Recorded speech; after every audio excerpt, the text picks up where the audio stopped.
내일부터 이른바 입틀막법이 시행이 됩니다.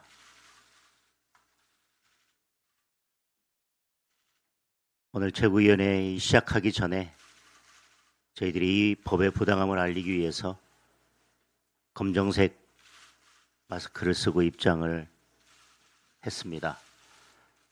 구체적인 말씀은 조금 이따 다시 드리도록 하겠습니다. 네, 마스크를 벗고 최고위원회를 진행하겠습니다.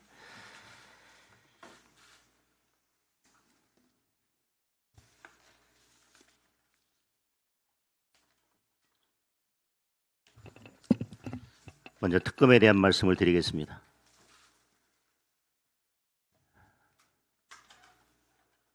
참정권 회복을 위한 특검에 대해서 또다시 민주당이 침대 특검 작전을 들고 나왔습니다. 통일교 특검 때처럼 말로만 특검을 한다고 이야기하고 드러누워서 시간만 끌다가 결국은 특검을 무산시키겠다는 작전입니다. 민주당 특검 추천 배제가 궤변이라고 합니다. 그동안 국민의힘 배제 특검을 수없이 밀어붙였던 것을 기억 못하는 겁니까? 선관위를 이 지경으로 만든 것이 민주당입니다. 제3자 추천 특검이 현실적이고 공정하다고 주장합니다. 그러면 그동안 민주당이 밀어붙인 특검들은 비현실적이고 불공정했다고 스스로 인정하는 겁니까? 수사 범위도 이번 사태와 선관위 내부로 제한하겠다고 합니다. 이야말로 진상규명을 거부하겠다는 무책임한 목리입니다. 투표함에서 지난 선거 투표용지들이 튀어나왔습니다. 선거 당일 서영교 의원과 노태학 전 위원장이 통화한 사실까지 드러났습니다. 과거부터의 모든 진상을 규명하고 선거 카르텔까지 뿌리를 뽑으려면 수사 범위 제한이야말로 어불성설입니다. 다시 한번 강조합니다. 이번 특검은 처음부터 국민이 요구했고 결국 국민이 민주당의 특검 수용까지 관철시킨 특검입니다. 국민이 바라는 특검은 야당 추천, 수사 범위 무제한입니다. 그래야 국민이 수사 결과를 믿을 수 있습니다. 민주당이 했던 특검대로만 하면 됩니다. 지금도 이재명 밥 친구 위초란이 선관위를 장악하고 있습니다. 이 순간에도 증거를 인멸하고 있습니다. 1분 1초가 급합니다. 침대 특검으로 버틴다면 결국 정권 몰락의 속도만 높아질 것입니다. 결국 국민의 퇴장 명령을 받게 될 것입니다. 즉각 제대로 된 국민 특검을 수용하기 바랍니다.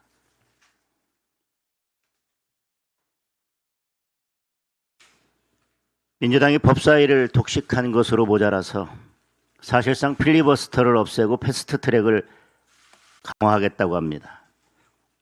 국회 본회의장을 민주당 의총장으로 만들겠다는 심산입니다. 이재명 재판 취소 특검을 밀어붙여야 하는데 야당의 목소리가 국민들에게 생중계되는 것이 두려운 겁니다.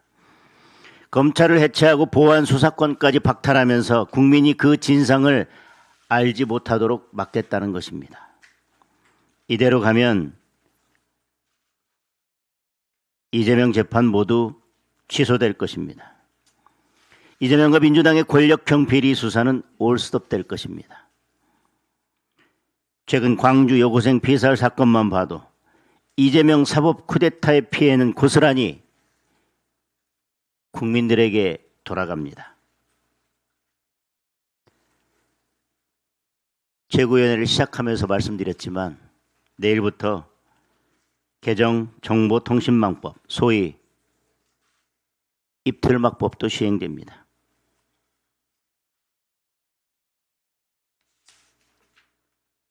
공소 취소를 앞두고 기존의 레거시 언론은 물론 유튜버들의 입까지 모두 틀어막겠다는 것입니다. 정부가 아무렇게나 가짜뉴스 딱지만 붙이면 과징금이 최대 10억입니다. 그동안 이재명 정부가 해왔던 행태를 보면 마음대로 가짜뉴스 딱지를 붙이는 것은 일도 아닙니다. 그 무모한 일을 할 것입니다. 하고야 말 것입니다. 결국 모든 국민들의 입을 틀어막고 말 것입니다. 이재명 반대하는 댓글은 온라인에서 완전히 사라질 것입니다. 우리 당만이 아니라 국제 언론 단체들까지도 우려하는 법안입니다. 그런데도 민주당이 밀어붙였고 대통령은 시행령으로 화답했습니다. 반중 언론 문 닫고 감옥 보낸 홍콩의 모습이 떠오릅니다. 국민의 눈을 가리고 귀를 막고 입까지 틀어막으면 끝은 바로 이재명 독재의 완성입니다. 결국 헌법 개정에서 연임하겠다고 나설 것입니다.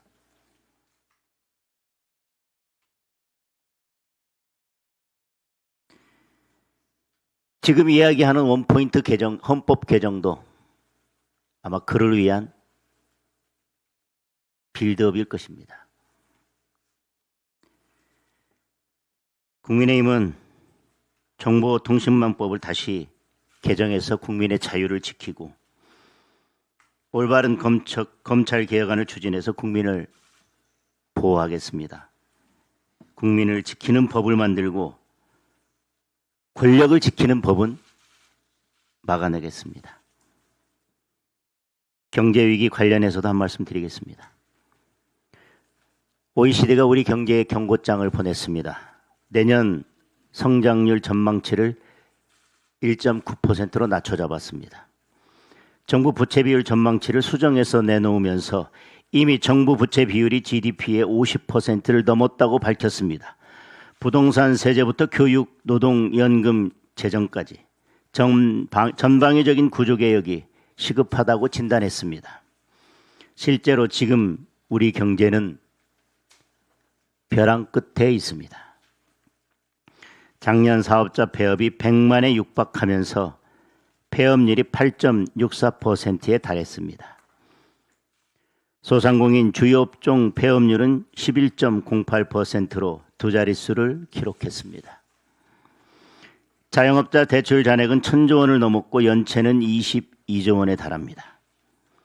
청년 일자리는 사실상 절벽입니다. 그나마 힘겹게 버티고 있는 기업들은 노란봉투법의 태풍 앞에 마음을 졸이고 있습니다. 협력업체들까지 성과급 내놓으라고 줄 파업에 나서면 우리 경제는 회복 불가능한 내상을 입게 될 것입니다. 이재명 정부의 경제정책이 근본적으로 잘못됐음을 이제라도 깨달아야 합니다. 이 와중에 미국 의회는 우리 정부의 쿠팡 사태 대응을 비판하는 공식 보고서를 내놓았습니다. 백악관도 우려를 표명했습니다. 미국의 무역법 301조 조사에 영향을 끼칠 가능성이 높습니다. 쿠팡의 로비를 탓하면서 가볍게 넘길 수 있는 상황이 아닙니다. 미국의 경제 제재와 보복이 현실화된다면 결국 우리 기업의 막대한 손실과 국민 피해로 이어질 것입니다. 이재명 정권의 유일한 자랑인 증시도 불안하기만 합니다. 외국인은 올해만 국내 주식 157조 원을 팔았고 최근 11일 연속으로 36조 원이 우리 증시를 떠났습니다. 국민연금으로 언제까지 버틸 수 있겠습니까? 증시로 국민의 눈을 속이는 경제 정책이 아니라 기업이 마음껏 투자하고 좋은 일자리를 늘려서 경제가 살아나는 올바른 경제 정책을 펼쳐야 합니다. 다시 한번 이재명 정권의 경제 정책 대전환을 강력하게 촉구합니다.